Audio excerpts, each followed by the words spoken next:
امشب در 24 اسرائیل از حمله محدود به ایران به دنبال چه بود؟ گفتگوی یک مقام نظامی پیشین اسرائیل با ایران اینترنشنال درباره حمله به سیستم راداری تأسیسات اصفهان. امیر عبیبی میگه اسرائیل نشون داد هر وقت بخواد به ایران حمله میکنه. واشنگتن به دنبال تسهیلات قانونی تازه برای ارائه خدمات اینترنتی بیشتر به کاربران ایرانی. یک مقام وزارت خارجه گفته ایالات متحده به دنبال حمایت بیشتر از مردم ایرانه. و یک روز بعد از مصوبه مجلس درباره تعطیلی روزهای شنبه، مدیر کیهان گفته شنبه روز تعطیلی یهودیانه و نباید با اون همراه شد. از استودیوی ایران اینترنشنال در واشنگتن دی سی این 24 است با فرداد فرهزاد. بینندگان ایران اینترنشنال در ایران و سراسر جهان سلام و وقت بخیر. یک مقام نظامی پیشین اسرائیل که مناسبات نزدیکی با دولت این کشور داره در مصاحبه‌ای با ایران اینترنشنال درباره حمله تلافی‌جویانه اسرائیل به سیستم راداری جمهوری اسلامی در اصفهان میگه این حمله پیام روشنی رو به تهران فرستاده. از نظر امیر عبیبی رئیس انجمن دفاع و امنیت اسرائیل، پیامی که تهران دریافت کرده اینه که نمیتونه با قدرت نظامی اسرائیل رقابت کنه. آقای عبیبی میگه این حمله نشون داد اسرائیل میتونه به راحتی دفاع هوایی ایران رو در هر زمان که بخواد نابود کنه. او گفته اولویت اسرائیل پیروزی در غزه است و به مسئلهش با جمهوری اسلامی بعداً رسیدگی میکنه. بن سبتی پژوهشگر ایران و اسرائیل و مهری جاودانفر تحلیلگر مسائل اسرائیل هر دو از تل‌آویو به ما پیوستن. آقای سبتی، شما مدتی هم در دولت کار کردید به عنوان سخنگوی فارسی زبان. چقدر این تحلیل رو درست و دقیق می‌بینید که اسرائیل هر موقع میتونه به تأسیسات ایران حمله کنه؟ سلام و شب بخیر به شما و همینطور دوست عزیز آقای جاودانفر و بینندگان.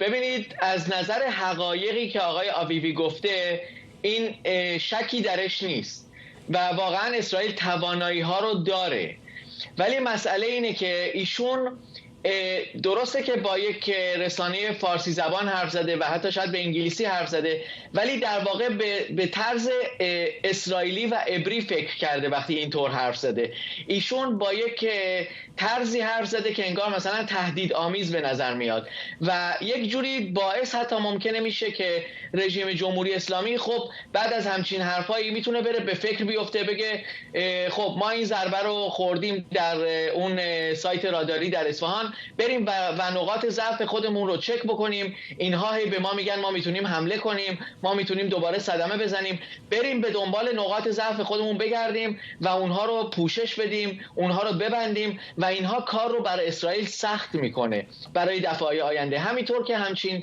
صحبت‌های قبلا هم در مورد حزب الله، در مورد حماس زده شده، یک مقدار مثلا انگار اونها رو کوچیک به نظر بیارن و ما متاسفانه دیدیم که در 7 اکتبر چه فاجعه‌ای برپا شد حتی با تکنولوژی بسیار ضعیف و پیش پا افتاده. اونها اومدن با موتور، با دست خالی، با اسلحه‌های بسیار اولیه حتی اومدن و جنایت بسیاری به وجود آوردن. پس نباید ایشون بیاد و یک بهانه‌ای بده برای دست جمهوری اسلامی که یا نقاط ضعف خودش رو بپوشونه یا اینکه مثلا اونها هم یک جوری تحریک بشن و بیان این مسئله رو مثلا به عکس العمل تبدیل کنن. این حرفا برای در لفافه گفتن و پشت پرده گفتن خیلی بهتره.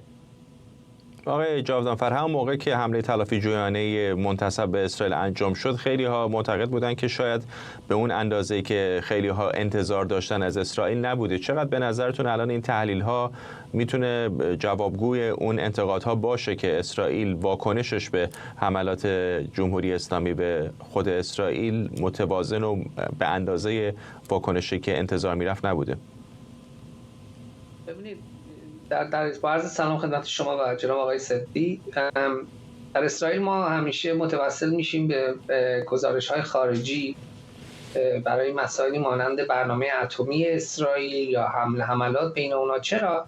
چون ما این سیاستی در اسرائیل وجود داره که ما در خاورمیانه هستیم، آبروی طرف مقابل خیلی مهم هستش. با وجود اینکه طرف مقابل دشمن خونی ما هستش، ما میدونیم که اگه آبروی دشمن رو بعد از یک حمله بخوایم تازه حمله بکنیم، بعد آبرویشون هم ببریم، هی به رخشون بکشیم، این مسئله رو بدتر میکنه. پس باید خردمندتر، باید با روش خردمند خردمند باشیم و اگر هم حمله میشه به رخ دشمن نکشیم، کوچیکش نکنیم جلو، جلو مردم خودشون میتونه اتفاقا واکنش دشمن رو شدیدتر بکنه و میتونه برای ما ضررش بیشتر باشه. پس من اولا نمیفهمم مثلا آقای عفیفی چرا اومده این حرفا رو زده.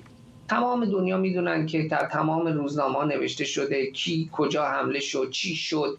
من نمیدونم این گندگویی‌ها واقعا برای چی هستش، این چه منافعی برای اسرائیل داره. ولی حالا بگذاریم.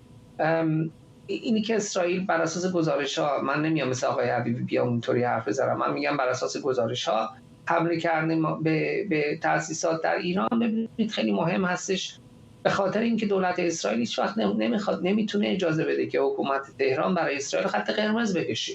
ببینید اینجا مثلا ترکیه نیستش که مثلا با ما آقای اردوغان حالا متوسل شده به جنگ اقتصادی.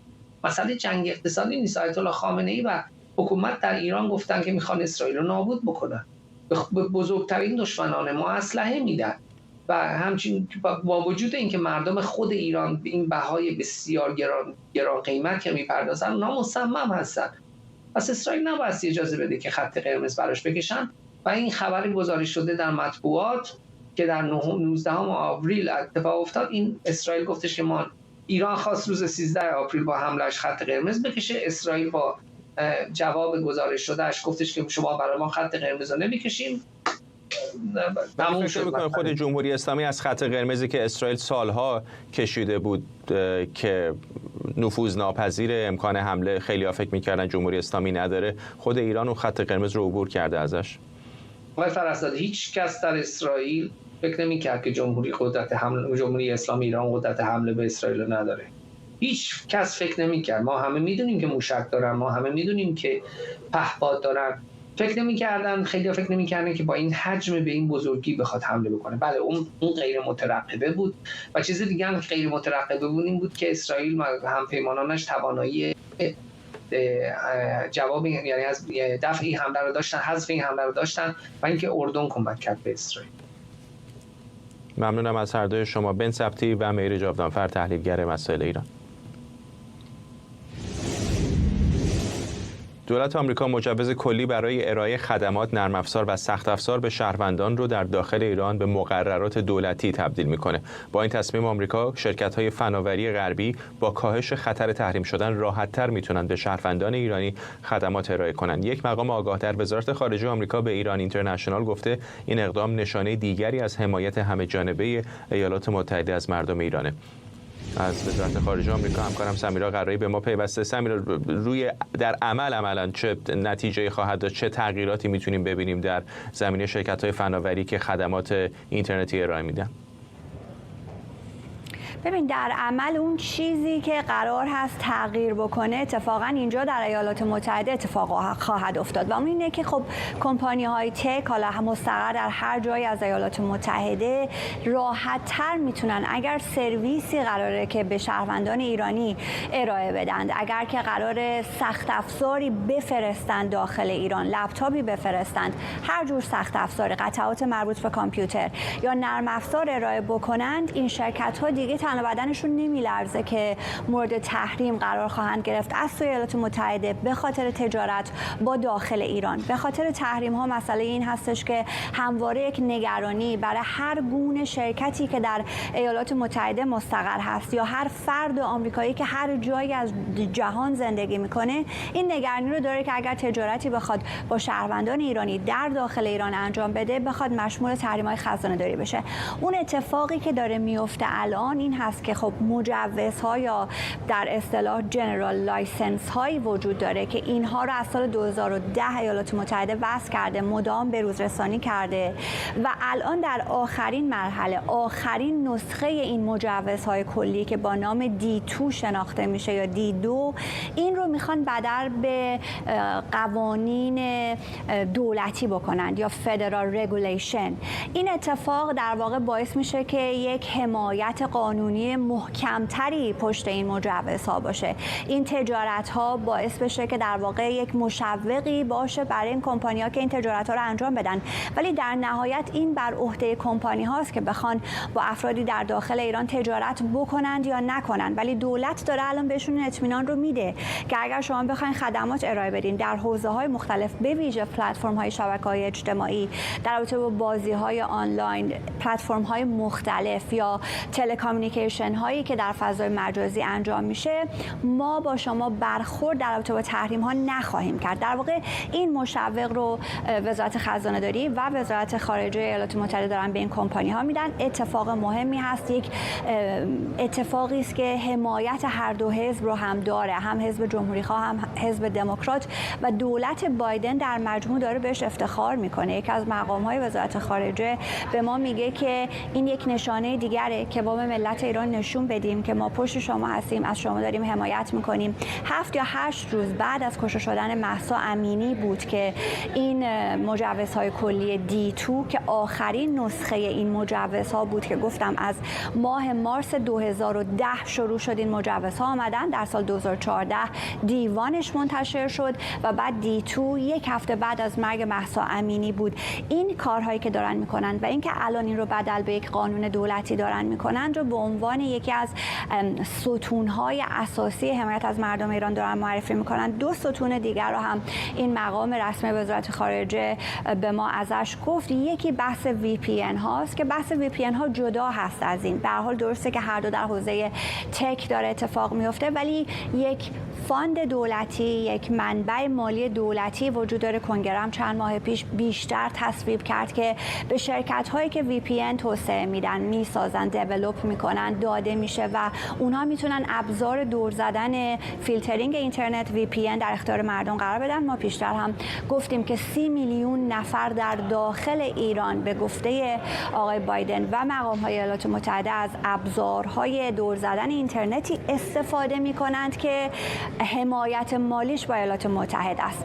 پس بحث VPN، بحث حمایت از ابزارهایی که به مردم کمک بکنه تا فیلترینگ دولتی رو دور بزنند، این یکی از اون ستون‌های حمایت از مردم ایران هست. دیگری همین بحث دادن معافیت‌های تحریمی به کمپانی‌های تک است که با خیال راحت برن با شهروندان ایرانی و نه مقام‌های از دولت جمهوری اسلامی، که البته این هم یک موضوع یه مقدار خاکستری هست، بتونن با اونها تجارت بکنن. و بحث دیگر هم بحث تحریم‌ها هست و اینکه افرادی که به هر حال ناقض حقوق بشر در ایران هستن رو تحریم بکنن. این 3 تا ستونی است که دولت بایدن در این چند ماه بسیار بهشون فرداد افتخار کرده. ممنونم از تو سمیرا قرایی، خبرنگار ما در وزارت خارجه آمریکا همینجا در واشنگتن دی سی. سناتور مارکو روبیو ساعتی پیش به همکارم آرش علایی گفته دولت بایدن به جای حمایت از آیت الله ها باید از مردم ایران حمایت کنه. آقای روبیو در پاسخ به سوال ایران اینترنشنال در مورد توماج صالحی هم گفته رژیم ایران با محکومیت توماج به مرگ تلاش داره وحشت و ترس رو در جان مردم و مخالفانش بیاندازه. خب این تازه تصویب شده، ببینیم ما اجرا میکنن یا نه. اونا در گذشته تمایلی به سختگیری در مورد ایران نشون ندادن، چون هنوز امیدوار بودن که بتونن با رژیم توافق کنن. فکر میکنن سیاست ما در قبال ایران باید حمایت از مردم باشه، نه آیت الله ها، و مقابله باید کرد با جنایتکارانی که تو اون کشور از سال 1979 مملکت رو به اسارت کشیدن. گشت ارشاد زنان رو هدف قرار میده. اونا همین حالا هم یه رپر رو به اعدام محکوم کردن. بله این رژیم سرکوبگره، به همین خاطره که مردم ایران ازشون متنفرن. بخشی از صحبت مارکو روبیو بود و همکارم آرش علایی که همین الان از کنگره به ما پیوسته. گفتگو طولانی تری بود. آرش، ما بخشی ازش رو پخش کردیم. دیگه چه گفت سناتور ایالت فلوریدا بهت؟ چی گفت؟ امیدی ندارد که دولت بایدن بخواهد تحریم‌های نفتی علیه جمهوری اسلامی را اجرا کند. سوال اصلی ما امروز از سناتورها این بود که این 2 لایحه‌ای که 2 هفته پیش در قالب بسته کمک‌های دفاعی اوکراین، اسرائیل و تایوان به تصویب رسید، 2 لایحه‌ای که یکیش آیت الله خامنه‌ای و نهادهای زیر نظرش و مقامات ارشد جمهوری اسلامی رو به خاطر نقض گسترده حقوق بشر و سرکوب مردم مورد هدف قرار میدن و لایحه دوم میرود سراغ خریداران چینی نفت ایران.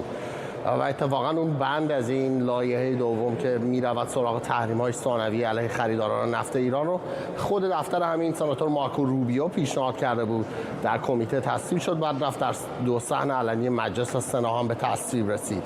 و آقای روبیو امروز باز هم به ما گفت امیدی ندارد دولت بایدن تحریم‌های نفتی علیه ایران رو اجرا کند، به خاطر اینکه تا حالا هم دولت بایدن حواسش پرتوده است که با آیت الله در ایران به قول ایشون به توافق برسد و وقت رو تلف کرده است در این یک مدت. ضمن که امروز من از سناتورهای دیگری هم سوال می‌کردم، از سناتورهای دموکرات مخصوصاً آقای سناتور کریس مرفی که یکی از سناتورهای چپگرای میانه رست ولی میگویند در مورد سیاست خارجی نفوذ بسیاری در دولت بایدن دارد، سناتور کریس مرفی، و خیلی کوتاه با ما صحبت کرد. هر دفعه البته ایشون با ایران اینترنشنال صحبت میکند یک سوال بیشتر پاسخ نمیدهد، اما بسیار آدم مؤدبی است، نمیخواستم از کنار ما همینجوری رد بشود و ایشون گفت درست است که دلش میخواهد ببیند که تنبیه بشه جمهوری اسلامی به خاطر فعالیت‌های مخربش در منطقه، اما در این حال نمیخواد ببیند که روابط امریکا با چین به خطر میافتد و این خودش سیگنالی است از اون چیزی که دموکرات‌ها فکر میکنند، به اینکه تا حالا تحریم‌های ایران شل گرفته شده است، قیمت جهانی نفت پایین آمده است، چین خریدارانی دارد حتی از اون قیمت جهانی هم کمتر پول میدهند به ایران یا بعضی وقتا از طریق تهاتر کالا میدهند به ایران. بنابراین چینی‌ها راضی هستند، جمهوری اسلامی هم راضی، سایه و دیدی سر و صداش رو کمتر می‌کند. یک اهرام فشاری هم آمریکا بر هر دوتاشون دارد و این به نظر دموکرات‌ها سیاست منطقی است که همینجوری پیش ببرند. از اون طرف جمهوری خواهان فکر می‌کنند که این سیاست شکست خورده است. دموکرات‌ها وقت تلف کردند تا حالا در مورد این قضیه، باید میرفتن سراغ نقض حقوق بشر. شنیدید سناتور راجع به توماج صالحی چه اطلاعاتی داشت و چقدر صحبت کرد. گفت مردم ایرانن که میتونن کمک کنند به اینکه بخوان رژیم در ایران تغییر رفتار بدهد و الان هم به خاطر در مورد توماج صالحی گفت به خاطر که ایشون یک آهنگ پخش کرده است، جمهوری اسلامی میخواد یک مثالی درست کند برای همه مردم که بگوید هر کی صداش در بیاد صداش رو در نطفه خفه میکنه. و دیگر جمهوری خواهان هم اعتماد زیادی به دولت بایدن برای اجرای تحریم‌ها ندارد، از جمله سناتور ریکتس از ایالت نبراسکا که امروز کوتاه با من صحبت کرد و در پاسخ به سوال من در اجرای تحریم‌ها چنین گفت: فکر میکنم بخشی از دلیل تصویب این قانون چند هفته پیش این بود که دولت بایدن را وادار به اعمال تحریم ها علیه ایران کنیم. دولت ترامپ ذخایر ارزی خارجی ایران را به حدود 8 میلیارد دلار کاهش داد. بنابراین ایران نتوانست تروریسم را در سراسر جهان تأمین مالی کند. ما نیاز داریم که دولت بایدن هم همین کار را انجام دهد. فکر میکنم تحریم هایی که تصویب شده‌اند به ما کمک میکنند تا میزان پولی که به ایران وارد میشود را محدود کنیم و پیام دهیم که به خاطر حمایت از تروریسم ایران را تحریم خواهیم کرد. بنابراین مهم است که این دولت این موضوع را جدی بگیرد و قانون را اجرا کند. آرش وقتی حرفای سناتورهای مختلف رو باهات گوش بگو. نه همینو میخواستم بگم که به نظر میرسه که همشون معتقدن که یعنی بیشتر از اون که حرف از تحریم بزنن حرف از اعمال تحریم میزنن و معتقدن که دولت بایدن به طور کافی داره اونها رو اعمال نمیکنه. ببین دولت بایدن اینها رو اعمال نخواهد هم کرد، به خاطر اینکه داستان خیلی برمیگره به قیمت نفت در آمریکا. در سال انتخابات شما بیا 2 میلیون بشکه نفت ایران رو که الان میگویند در مارکت هست و بکشی بیرون، قیمت نفت 150 دلار خودکشی است برای رئیس جمهوری که میخواد در انتخابات شرکت بکند. بنابراین بهانه میارن یا دورش میرقصن یا مثل سناتور مرفی خیلی مؤدبانه میان خیلی دو پهلو صحبت میکنن. بله ما میخوایم به ایران جمهوری اسلامی تنبیه بشود ولی نمیخوایم چین هم ناراحت بشود.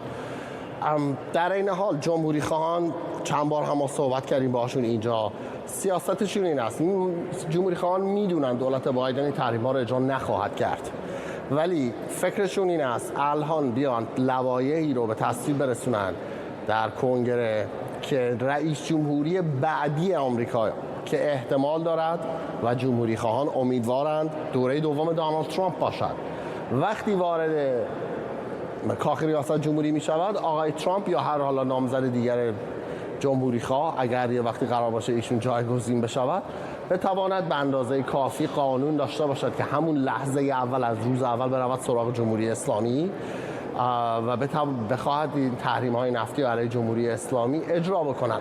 دموکرات‌ها هم به نظر میاد با همین سبک و سیاقی که دولت بایدن ادامه میدهد کجدار و مریض موافقند. درسته هر از گاهی شما میشنوید در بین برخی از دموکرات‌ها نارضایتی‌هایی مطرح می‌کنند، مثل سناتور منندس که میگوید تحریم‌های نفتی باید اجرا بشود، یا بخشی از دموکرات‌ها مثل حتی سناتور بن کاردین که میگویند این سلاحی که اسرائیل می‌خواهد باید بهش داده بشود، بخشش برای مقابله با جمهوری اسلامی است. اما دموکرات‌ها می‌دانند که کاخ سفید اجرا نخواهد کرد این تحریم‌ها رو و اونها هم به ما میگویند منتظر دور دوم احتمالی بایدن هستند. برخی از دموکرات‌ها میگویند بایدن دور دوم بیاید تغییر سیاست می‌دهد، می‌رود سراغ نفت ایران، می‌رود سراغ رویارویی نظامی. حتی برخی به ما میگویند شما اگر تهدید رویارویی نظامی رو بگذاری رو میز، اون موقع جمهوری اسلامی تازه درهای دیگری رو میگشاد برای اینکه جمهوری اسلامی میترسد از وارد شدن به جنگ با آمریکا. بنابراین میگویند شاید دولت بایدن حتی احتیاج نداشته باشد رویارویی نظامی انجام بدهد. همین که نشون بده به جمهوری اسلامی که نمیترسد از رویارویی نظامی، برخی از دموکرات‌ها میگویند خودش باعث میشود درهای دیگری باز بشود. ممنونم. آرش علی، خبرنگار ما در کنگره آمریکا. نشریه اسپکتیتور گزارش داده جمهوری اسلامی برای سرکوب و قتل روزنامه‌نگاران و مخالفانش در خارج از کشور از باندهای تبهکار استفاده می‌کنه. این نشریه به نقل از مقامات عالی رتبه اطلاعاتی آمریکا نوشته جمهوری اسلامی با پرداخت مبالغ هنگفت پول به تبهکاران از اونها برای قتل مخالفانش استفاده می‌کنه. یک مقام ارشد آمریکایی گفته بر اساس این مدل جمهوری اسلامی دستور کشتن میده بی آنکه خودش به طور مستقیم درگیر کارهای به گفته او کثیف بشه.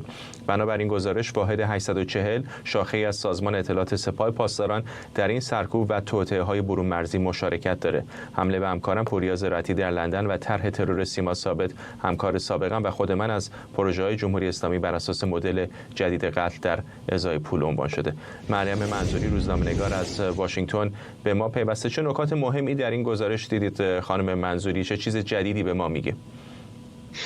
با سلام به شما آقای فرحزاد. همونطور که گفتین مجدد پرداخته شده به این مسئله ترورها و حملات خارجی جمهوری اسلامی به خصوص در اروپا و آمریکا.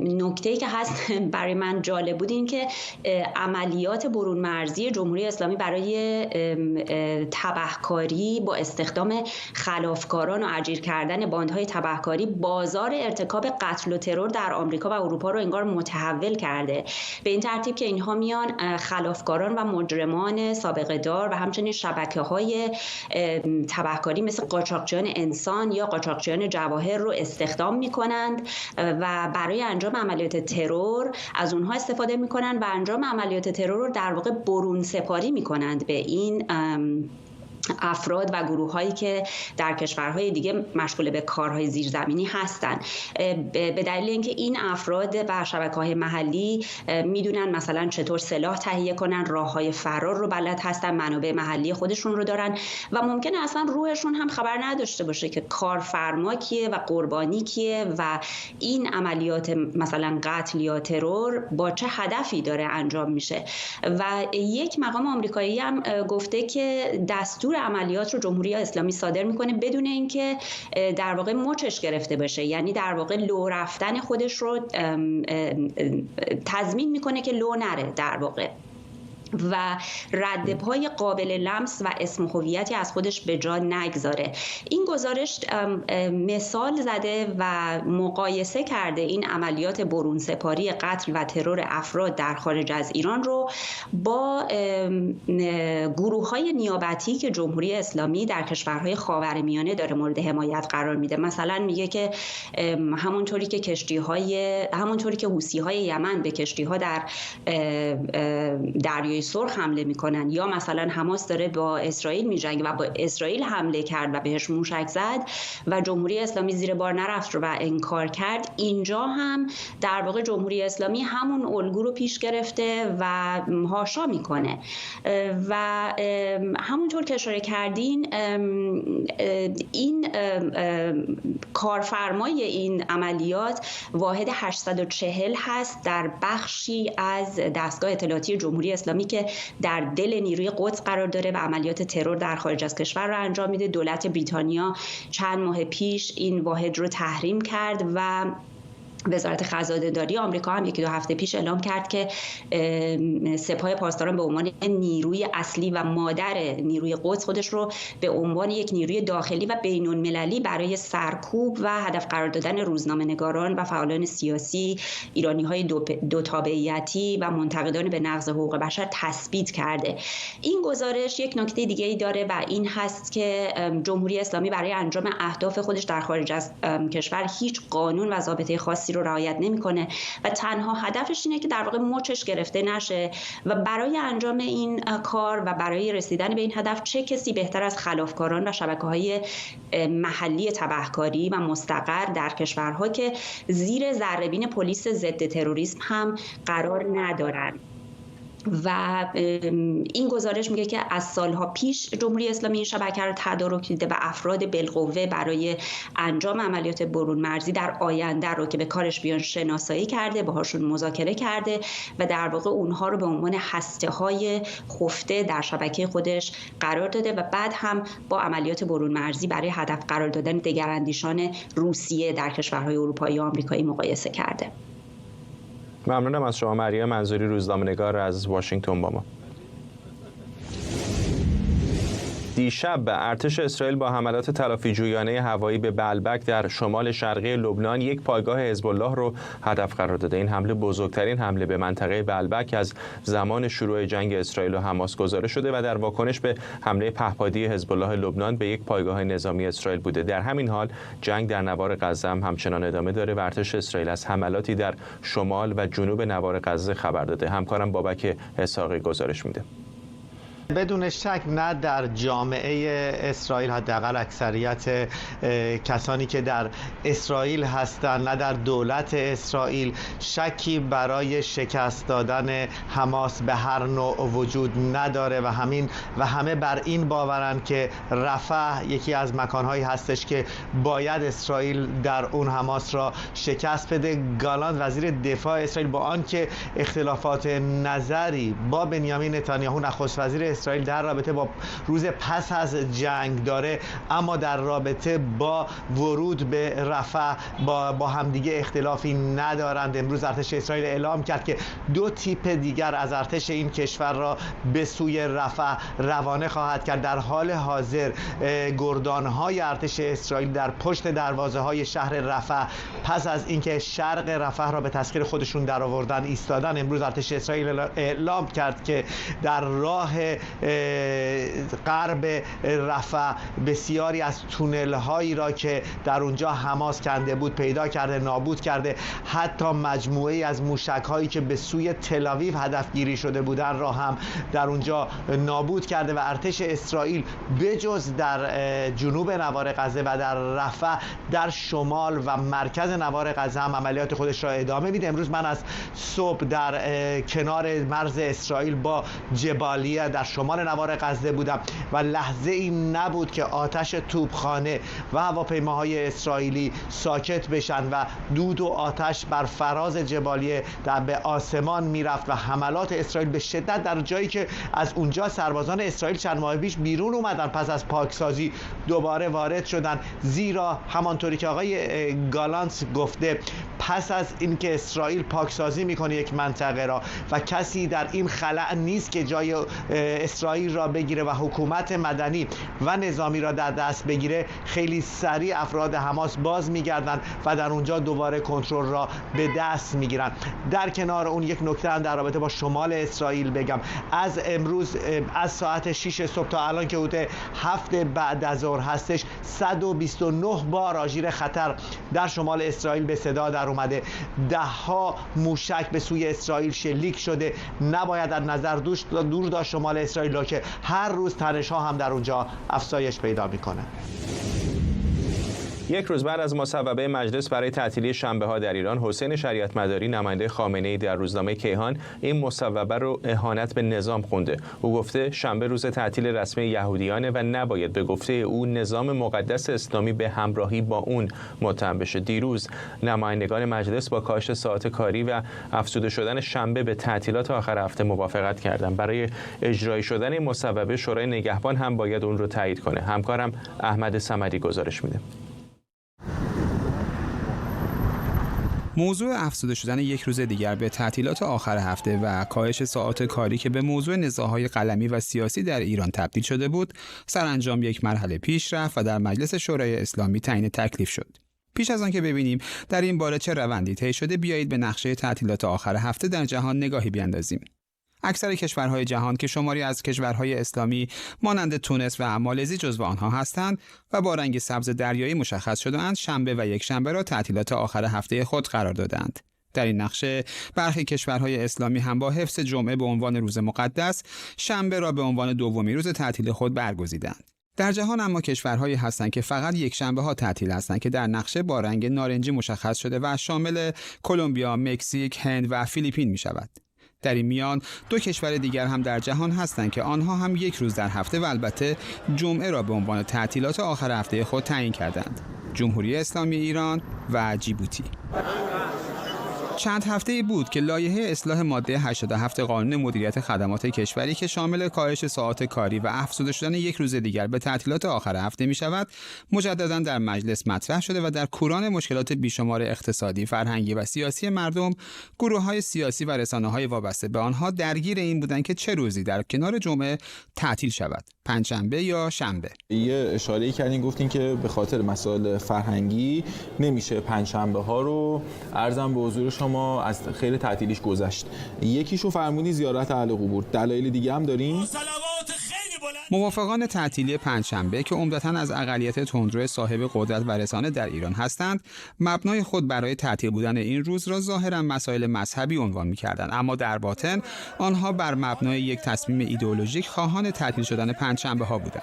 از دیدگاه آنها یک شنبه نماد مسیحیت و شنبه نماد یهودیت است. بنابراین باید پنجشنبه ها به عنوان روز دوم تعطیل اعلام شود. با این وضعیتی که رژیم صهیونیستی داره قتل و غارت می‌کنه، پیام قشنگی هم نداره تعطیلی شنبه، یعنی اینکه حالا ما الان تو این وضعیت ماهیانه یک جلسه. در این میان اما آنچه منطقی‌تر می‌نماید نظر کارشناسان اقتصادی به ویژه در اتاق بازرگانی ایران بود که تاکید داشتند اگر پنجشنبه ها تعطیل شود، روزهای مشترک کاری با بخش عمده‌ای از کشورهای دنیا فقط 3 روز خواهد بود که این میتواند زیانهای مالی بیشماری به اقتصاد ایران وارد کند، به طوری که در یک مورد دست کم 8.3 میلیارد دلار در صادرات ایران به 5 کشور هدف زیان وارد می شود. آیا تعطیلی شنبه که در این طرح پیشنهاد شده است؟ حالا علیرغم فشارهایی که تندروهای افراطی در مجلس و خارج از این نهاد حکومتی جمهوری اسلامی وارد کردند، در نهایت پیشنهاد تغییر روزهای تعطیل و کاهش ساعات کاری تصویب شد. به این ترتیب جمعه و شنبه در ایران تعطیل خواهد بود. من باید اضافه بکنم که علیرغم مصوبه مجلس، موضوع تعطیل بودن شنبه را نباید پایان یافته تلقی کرد، زیرا شورای نگهبان که اعضای آن به تندروهای افراطی در مجلس و گروه‌های سیاسی تندرو بسیار نزدیک است، باید دست کم تا 10 روز دیگر نظر خود را درباره موافقت یا مخالفت با این مصوبه اعلام کند. از دیدگاه این طیف، تعطیلی شنبه ها یعنی محوریت نظم اجتماعی بر اساس منطق اقتصادی و حرکت به سمت آن یعنی سوق دادن کشور به سمت ارتجاع تمدنی است، موضوعی که تحلیل آن را بر عهده مخاطبان می‌گذاریم. احمد صمدی، برلین. علی افشاری، تحلیلگر سیاسی از واشنگتن، به ما پیوسته. آقای افشاری، چه است اینقدر حساسیت و وسواسی که دارن به خرج میدن؟ برای اینکه تقریبا بیشتر کشورهای اسلامی جهان هم خیلی هاشون جمعه و شنبه رو تعطیلن، حتی بعضیشون شنبه یک شنبه رو تعطیلن، مثل تونس، مثل امارات، مثل لبنان. از کجا میاد این حساسیت؟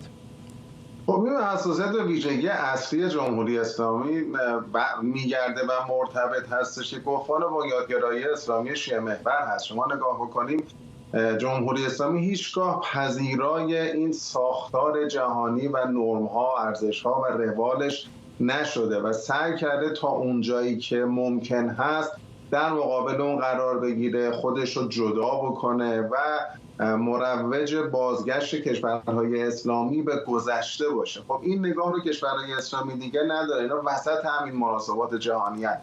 در داد و ستدها حضور دارن، ولی خب جمهوری اسلامی از ابتدا بناشو بر مبارزه، تعارض و تغییر اون قرار داده و این موضوع رو با در کنار خیلی مسائل دیگه قرار داد که به هر صورت جمهوری اسلامی تنها حکومتی در دنیا هستش که حتی برای غیر مسلمان‌ها در کشورهای اسلامی که برای غیر مسلمان‌ها هم باید حتما زنانشون محجب باشن، بدون حجاب نمیتونن بیان تو خیابون. ما نداریم در کشور اسلامی، در گذشته ایران هم نداریم. این گذشته ایران هم حداقل برای 13 قرن قبل از جمهوری اسلامی مناسبات اسلامی حاکم بوده برش، ولی هیچ وقت حالا اهل کتاب در این تحت اجبار قرار نداشتن. مشروع فروشی هیچ وقت در ایران ممنوع نبوده، تعطیل نبوده، حضور داشته به درجاتی، ولی اینو باید در اون چارچوب دید. منتهای مراتب خب ترک خورده و دچار اون مصلحت اندیشی و تاکتیکی رهبری هم هست. خب اینا الان در تنگنا قرار گرفتن به لحاظ اقتصادی. خب با دو کشوری که خیلی روش حساب کردن، به خصوص چینی ها و روسیه، اونها هم به هر حال اگر بخوان تعطیلی رو فقط پنجشنبه و جمعه باشه، مدت زمانی که با اونها مراوده داشته باشن کم میشه. به نظر میرسه اینجا هستش که اونها رو وادار کرده که به این سمت برن، ولی واقعش اینه که هیچ اختلاف. درست جمعه خب در بین مسلمان ها مقدس بوده، منتها پایش برمیگرده به یک سری روایت هایی که صحت اونها مشخص نیست و حال میگن حتی پیش از اسلام. ولی آخه همین الان جمعه رو کنسل لغو نکردن، جمعه سر جاشه، فقط حرف از اینه که شنبه رو هم اضافه کنن. دارن حالا این جمعه اختصاص داره شنبه به یهودی‌ها، اینا برمیگرده به اون جوامع خیلی قدیمی. جمعه برای قبل از اسلامه، برای به حال عربستان، جزیره العربه که به هر حال مطرح بود که در روز جمع می‌شدن، دعوت می‌کردن مردم رو به عبادت یا به صحبت‌های مهم، یوم العروبه معروف بوده. در ایران قدیم هم خب ما آدینه رو داریم، یعنی به همین معنایی که دعوت کردن. خب مثلا حالا البته دوره ساسانی ما تقویم هفتگی نداشتیم، ولی پیش از اون بحث‌های مطرح است که داشتیم و این شروع روزهای هفته از یک شنبه بوده، از مه روز یا خورشید روز که خیلی هم نزدیک است به مفهوم سانده. به هر حال اصل حرف بی‌مبنایی است، ولی برای اینها جنبه هویتی پیدا کرده و اینها نگران هستند که این گفتمان ارتجاعی ستیزه جویانه که به جای عقلانیت میخواد ایدئولوژی رو حاکم بکنه برای سیاست گذاری و حکمرانی، به این ترتیب هی لغو بشه، کوچکتر و کوچکتر بشه. خب طبیعتا اگر فضا به سمت این بره که در مناسبات جهانی حل بشن و ایران هم وارد داد و ستد شه مثل دیگه کشورهای دنیا و کشورهای منطقه، دیگه فضا برای امثالی مثل حسین شریعت مداری خب هی تنگتر و تنگتر میشه، دیگه اینها موضوعیتی نخواهند داشت. منتها اینجا یه تناقضی هم هست. دولت رئیسی که به حال با این تصمیم ظاهرا خودش همراه نشون داده، ولی همین دولت اومد تغییر ساعت در ابتدای بهار و آغاز پاییز رو کنار گذاشت و همین استدلالای مشابه اینها با حرف باز بی اساسی که مثلا ما ساعت شرعی داریم و ساعت سکولار داریم، کاملا یک بحث نادرست و بی بنیادی رو مطرح کردن. اونجا این دولت این کارو کرده، اونم به هر حال هزینه‌های اقتصادی عمده‌ای رو به کشور تحمیل کرده، اونم بعد از اینکه دهه‌ها جا افتاده بود.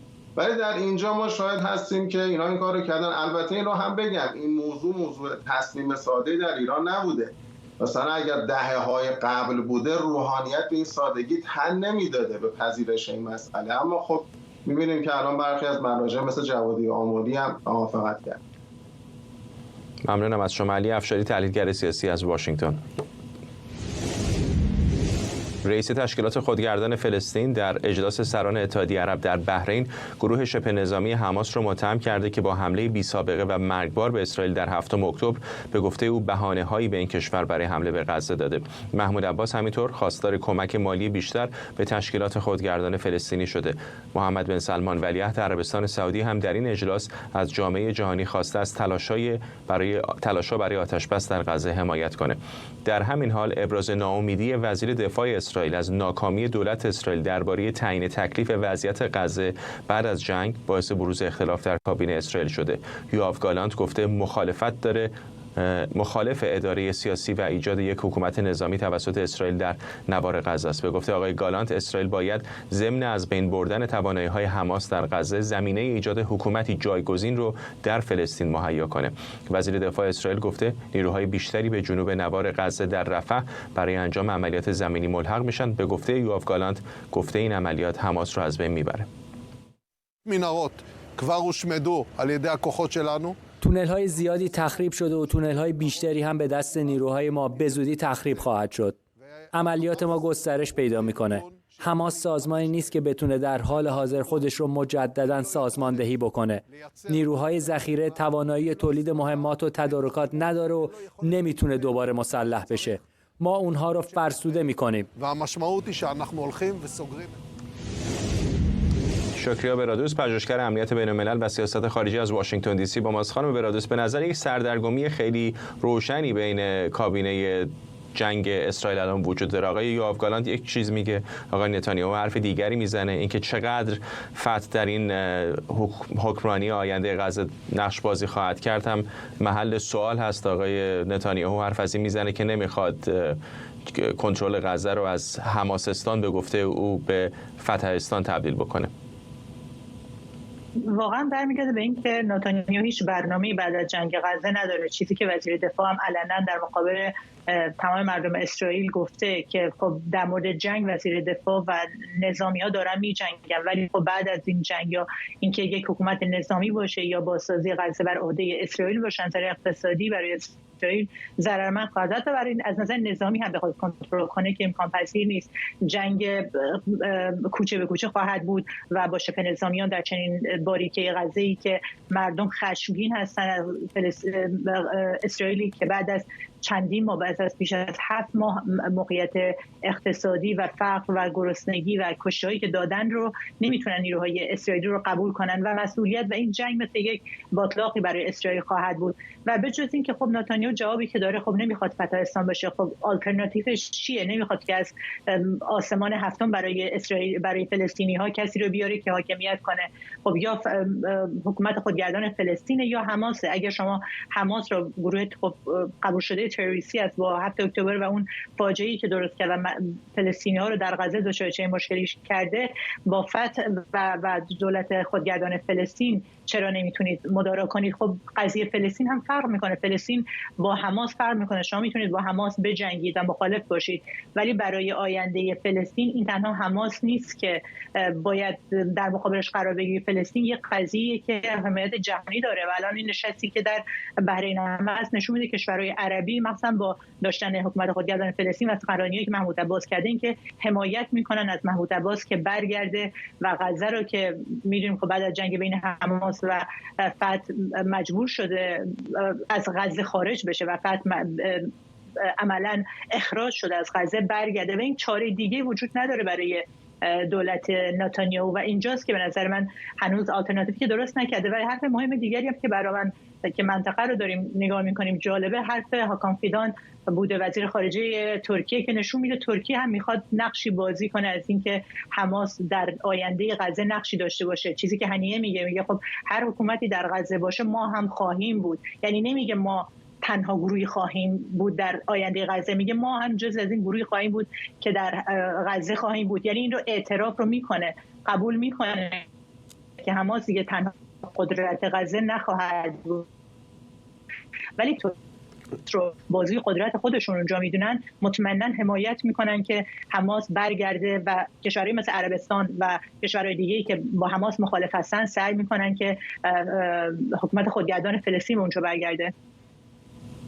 خیلی خیلی کوتاه اگه تو 30 ثانیه بگید، یک تلاشایی هم کرده بود آقای نتانیاهو که کشورهای دیگر مثل اماراتی‌ها نقش بازی بکنن، ولی اونها هم به نظر میاد که دست رد زدن تا اینجا به سینه او. حتی نه تنها امارات، حتی الان با مصر هم مشکل داره. مصر حاضر نیست با نتانیاهو گذرگاه رفح رو اداره کنه. اینجا نشون میده اختلافات با تصمیمات نتانیاهو در بین کشورهای عربی که حتی پیمان صلح با اسرائیل دارن چقدر سخته و این چیزی که از امارات میشنویم پیش بینی شده است. ممنونم از شما. شکریا برادوس، پژوهشگر امنیت بین‌الملل و سیاست خارجی از واشنگتن با ما. و ممنونم از شما که بیننده این برنامه 24 بودید. این برنامه رو کمی دیرتر میتونید در یوتیوب ایران اینترنشنال هم دنبال بکنید و مصاحبه‌های مختلف ما رو در شبکه‌های اجتماعی ایران اینترنشنال در توییتر و فیسبوک و اینستاگرام دنبال کنید. ممنونم از همراهیتون. تا برنامه بعدی، بدرود.